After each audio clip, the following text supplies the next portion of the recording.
Mesdames, Messieurs, bonsoir. Bienvenue dans ce journal. Au sommaire, lutter pour la protection de l'environnement est une préoccupation de tous. Quel est le rôle du citoyen dans la protection de l'environnement? Nous en parlons dans ce journal. À Lomé, les experts du climat ont mené des réflexions autour des conséquences du changement climatique sur les pays de la sous-région. Les grandes idées de ces réflexions à suivre dans un instant. En Indonésie, l'exploitation économique du palmier à huile freine ce pays dans sa lutte contre la déforestation. C'étaient les titres, à présent le journal.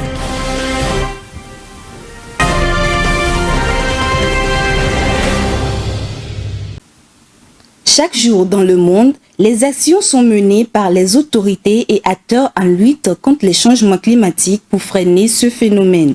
Néanmoins, le citoyen a sa partition à jouer dans la protection de l'environnement. Quel est le rôle du citoyen dans la protection de l'environnement? La population s'est prononcée au micro de Rafietsu Berekou.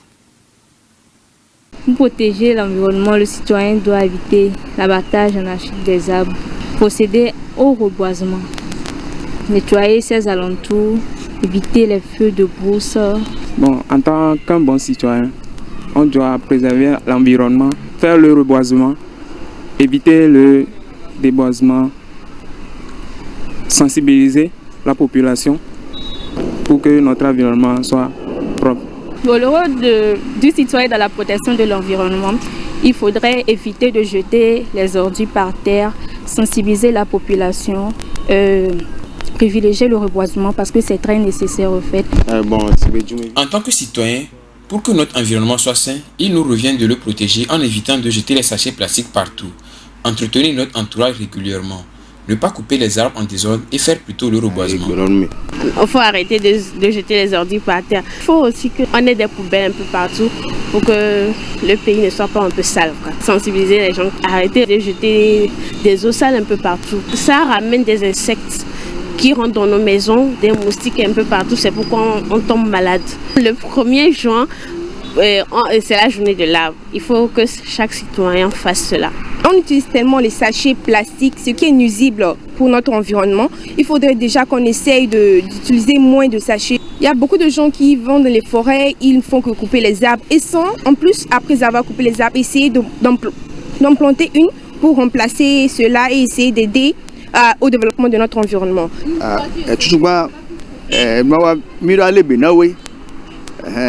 Nous devons prendre soin de notre environnement en faisant le reboisement, en jetant les ordures dans les poubelles et non pas partout.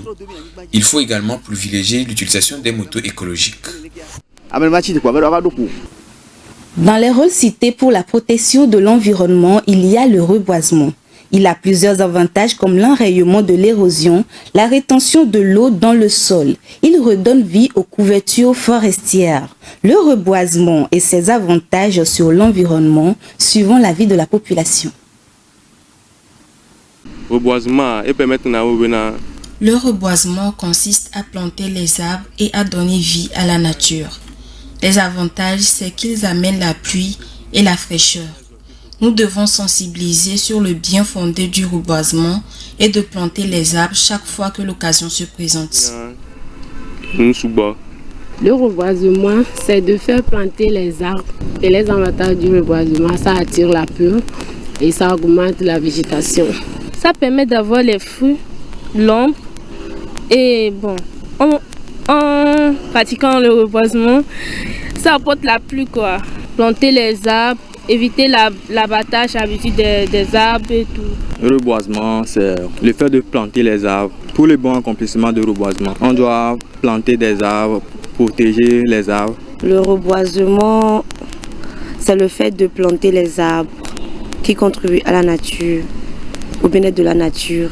En première partie, l'arbre donne de l'oxygène, apporte la pluie, donne des fruits, donne de l'ombre, sert à fabriquer les feuilles pour nous qui sommes étudiants, sert à construire des maisons sur des lagunes, des lacs, sensibiliser la population, à planter les arbres, à reboiser. Il faut planter les arbres, sensibiliser la population, à reboiser aussi, les amener à accepter que le reboisement est un truc important dans nos vies parce que l'arbre, en quelque sorte, nous donne vie.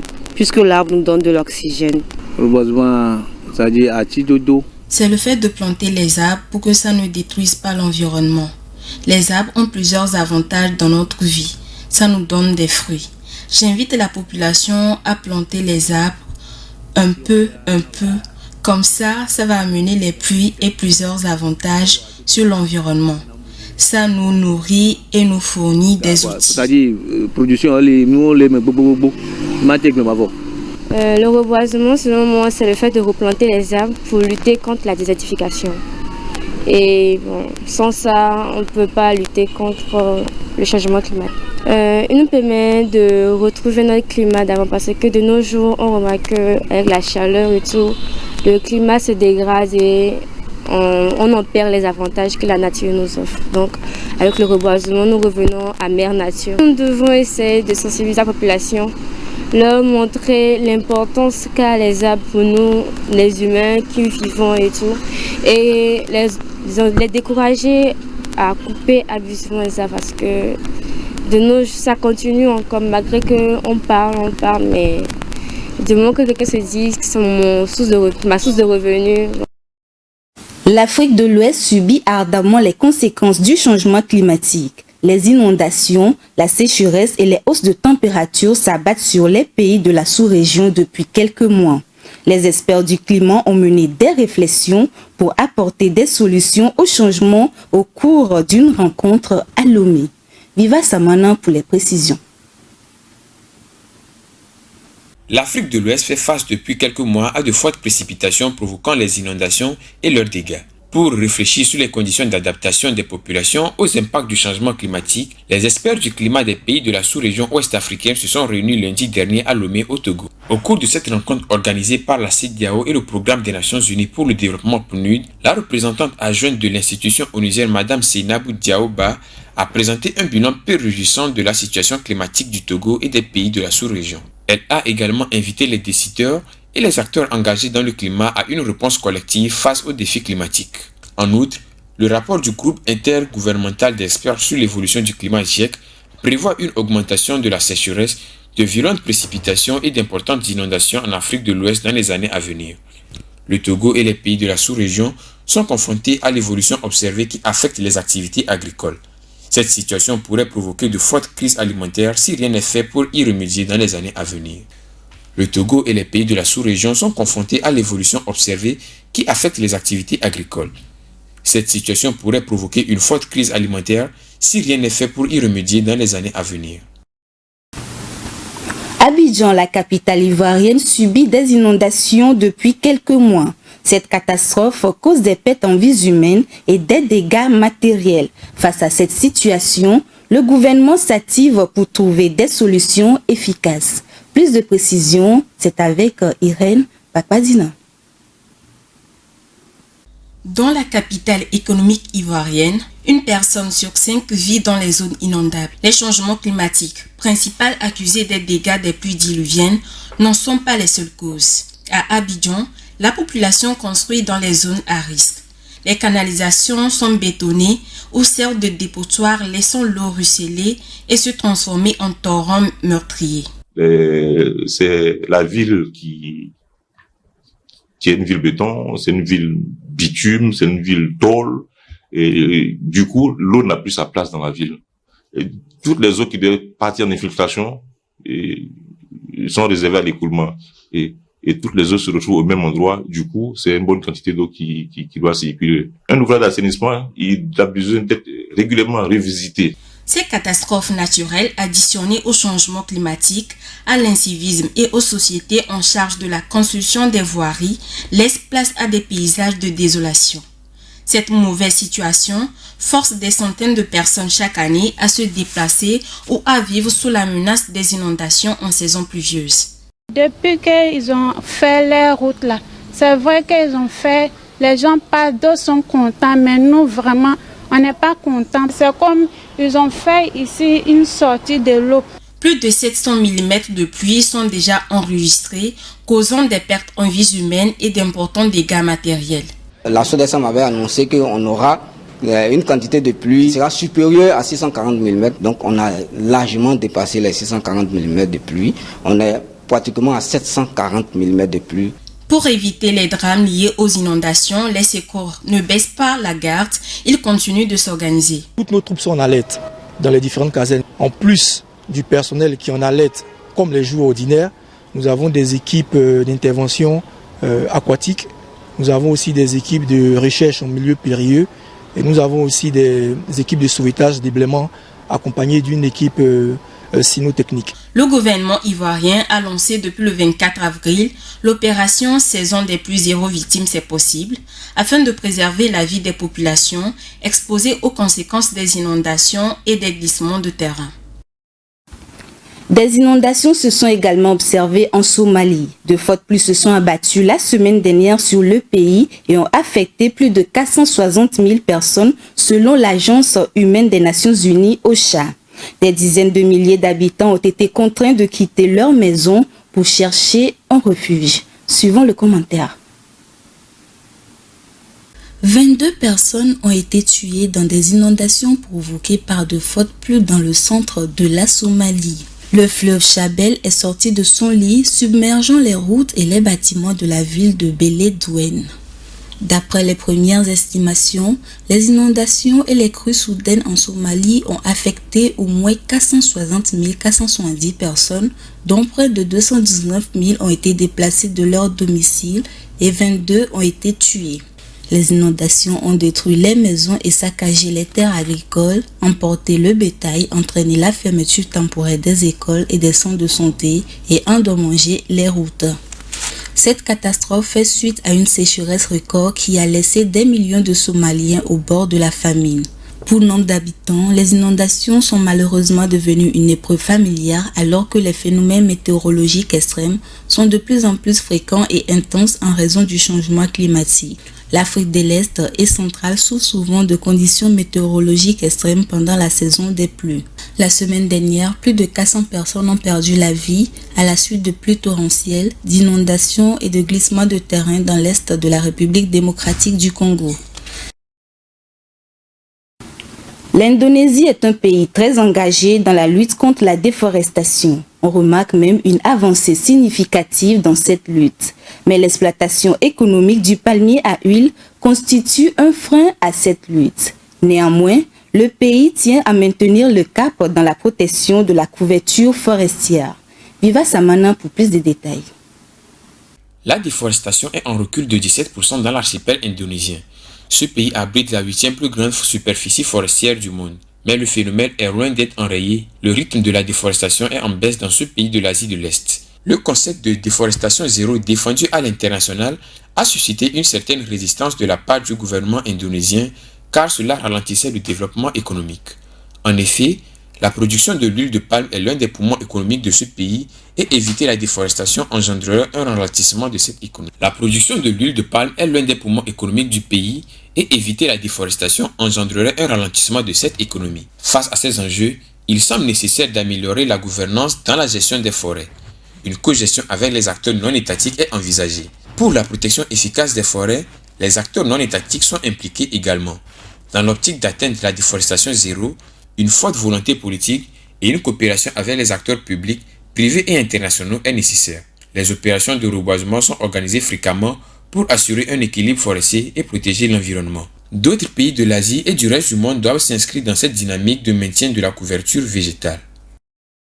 En France, l'ONG environnementale Greenpeace a appelé ce mardi à ne plus construire ni agrandir de fins usines d'élevage concentrées dans l'ouest du pays. Elle dénonce un système qui repousse les limites du possible au détriment du bien-être animal et de la protection de la planète. Suivons le commentaire. Sur la base de données du ministère de la Transition écologique, Greenpeace recense dans une cartographie quelques 3000 fermes-usines en France, principalement de volailles et de porcs. Les fermes-usines sont des exploitations devant faire l'objet d'une autorisation des services de l'État en raison de leur impact potentiel. Greenpeace avait publié en 2018 une cartographie semblable avant de la retirer et de présenter ses excuses. Les données fournies à l'époque par le ministère étaient partiellement erronées puisque certaines fermes étaient présentées comme étant soumises à une autorisation alors qu'elles étaient bien en dessous du seuil indiqué pour pour être ainsi classifiés. L'État n'est toujours pas en mesure de fournir des chiffres précis concernant les ICPE d'élevage, attendez, installations classées pour la protection de l'environnement soumises à autorisation. Une situation préoccupante car cela illustre à quel point les moyens en matière d'administration et de contrôle des ICPE sont largement insuffisants par rapport aux enjeux. L'association Greenpeace défend la nécessité de lever des animaux pour l'équilibre de l'agriculture et de la société en général. Outre un moratoire pour les ICPE, Greenpeace plaide pour la fixation des quotas par région afin de réduire la concentration de la production dans l'Ouest. La création d'une ligne aérienne entre Toulouse et Barcelone choque les associations environnementales en France. Pour certains, les lignes sont des avantages alors que pour d'autres, elles sont une menace contre l'environnement. Barcelone, à moins d'1 heure de Toulouse, par avion. La nouvelle offre de Vueling à partir de juillet, jusqu'à 3 vols par semaine pendant 3 mois. Enfin, réagissent ce matin certains Toulousains. Quand on habite Toulouse et qu'on veut se faire un aller-retour, sur un week-end qui est toujours trop court, l'avion, c'est l'idéal. Aberrant plutôt, estiment ces étudiantes. On y va en bus ou on y va en voiture, on va pas y aller en avion. À Barcelone, c'est trop bête, c'est juste à côté.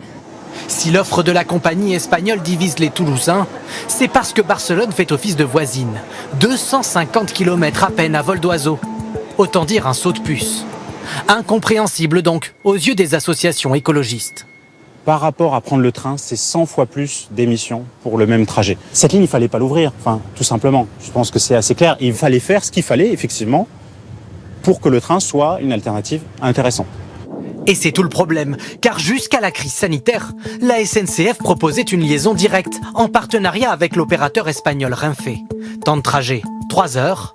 Mais depuis, l'offre a disparu. Il faut donc changer de train à Narbonne pour un temps de trajet de 3h50 minimum. Quasiment autant qu'en voiture, 4 heures. Alors qu'est-ce qui a fait dérailler le Toulouse-Barcelone ? Contacté, la SNCF explique que la ligne était déficitaire. 2 sièges sur 3 étaient vides. Légalement, rien ne l'oblige à proposer ce genre de liaison commerciale. Mais pour cet expert, la compagnie aurait tout de même pu investir davantage. Il y a de la place pour faire des choses qui ont du succès.